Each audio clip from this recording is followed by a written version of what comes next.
ஸ்ரீ ஸ்ரீ மகாபூர்ண குரவே நமக. ஸ்ரீமதே ராமானுஜாய நமக. வால்மீகி ராமாயண வச்சனம். அயோத்தியா காண்டம். சர்க்கம் 111. வசிஷ்டரின் வச்சனம் தந்தை சொல்லை விட மேலானதென்று அறிந்த ராமன் அவருக்கு சமாதானம் கூறல். வசிஷ்டர் மீண்டும் ராமனை நோக்கி, காகுத்தனே, ஒவ்வொருவருக்கும் தாய் தந்தையர் ஆச்சாரியன் ஆகிய இம்மூவரும் குருகள் ஆகின்றனர். தந்தையும் தாயும் இவனது தேக மாத்திரத்தை பிறப்பிக்கின்றனர். ஆச்சாரியனோ ஞானத்தை கொடுப்பவன் ஆகையால் அந்த தாய் தந்தையர்களை விட மேலானவன். நான் உன் தந்தைக்கும் உனக்கும் ஆச்சாரியன் ஆகையால் நீ என் வார்த்தையின்படி நடக்க வேண்டும். ராமா, உலகினர்களை காப்பது உனக்கு தர்மமாகும். நீ சத்தியத்தையும் தர்மத்தையும் அனுஷ்டிப்பது உண்மையாயின் பரதனுடைய வேண்டுகோளுக்கு இசைந்தே தீர வேண்டும் என்றனர்.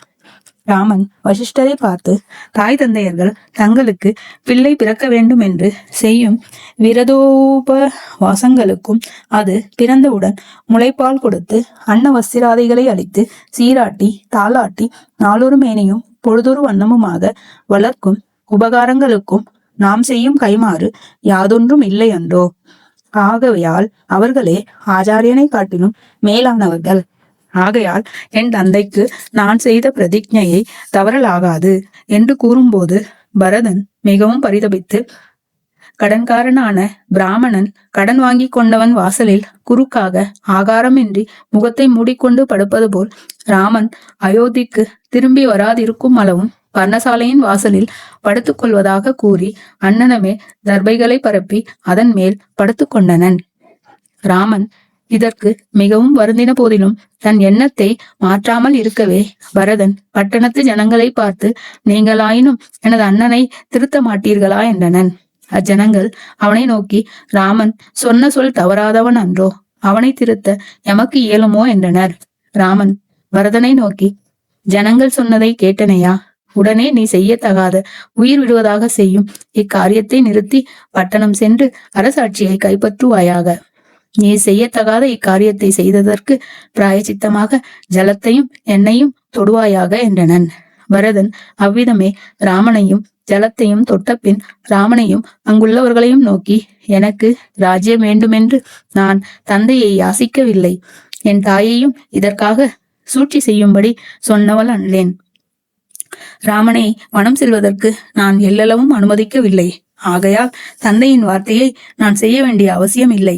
அப்படி செய்ய வேண்டுமாயின் ராமனுக்கு பதிலாக நானே வனவாசம் செய்வேன். ராமன் எனக்கு பதிலாக அரசாட்சி செய்வானாக. அப்பொழுது இருவரும் தந்தையினது வார்த்தையின்படி நடந்தவர்களாவோம் என்றனன்.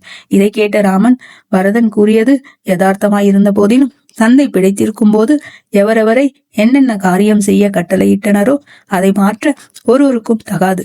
ஆகவே நான் 14 வருடம் சென்றவுடன் அயோத்திக்கு வந்து ராஜ்யத்தை ஏற்று பரதனை மகிழ்விப்பேன் என்று கூறி பரதனை நோக்கி, குணசீலனே, கைகேயி மன்னனை வரம் வேண்டினாள். நானும் அதன்படி நடந்து கொண்டேன்.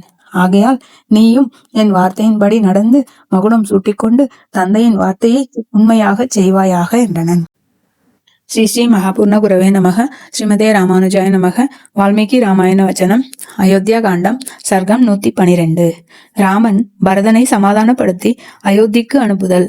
இன்னனும் ஒருவருக்கொருவர் பின்வாங்காமல் நியாயமான வார்த்தைகளையே பேசின பரத ராமர்களை கண்டு அங்கு கண்ணுக்கு புலப்படாமல் குழுமியிருந்த ராஜரிஷி கூட்டங்களும் சித்தர்களும் தேவரிஷிகளும் இப்படிப்பட்ட தர்மஞ்சர்களும் தர்மானுஷ்டானத்தில் சூரர்களும் ஆகிய இவ்விரண்டு பிள்ளைகளை பெற்றவனே தன்யனாவான் என்று கொண்டாடினர்.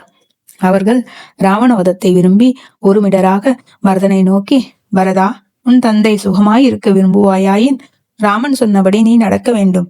தசரதன் கைகேயின் கடனை தீர்த்து கொண்டதனால் ஸ்வர்க்கம் அடைந்தனன். நீங்கள் அவன் கைகேயிக்கு கொடுத்த வரத்தை தவறச் செய்வீர்களாயின் அவன் ஒருபோதும் நற்கதியில் நிலைக்க மாட்டான் என்று கூறி உடனே எல்லோரும் தம் தம் இருப்பிடங்களுக்கு போயினர். பிறகு பரதன் மறுபடியும் அநேக விதமான வார்த்தைகளை சொல்லி ராமனை அயோத்திக்கு அழைத்தனன். அதற்கு ராமன், ஒளியின் பெருக்கு சந்திரனை விட்டு ஒழிந்தாலும் ஒழியும், இமயமலை பனியை இழந்தாலும் இழக்கும், சமுத்திரம் தன் கரையை மீறினாலும் மீறும், நான் மாத்திரம் தந்தைக்கு செய்த பிரதிஜையை தவறவே மாட்டேன். உன் அன்னை உனக்காக ராஜ்யம் வேண்டினள் என்று நீ அவளை கோபியாமல் இருக்க வேண்டும்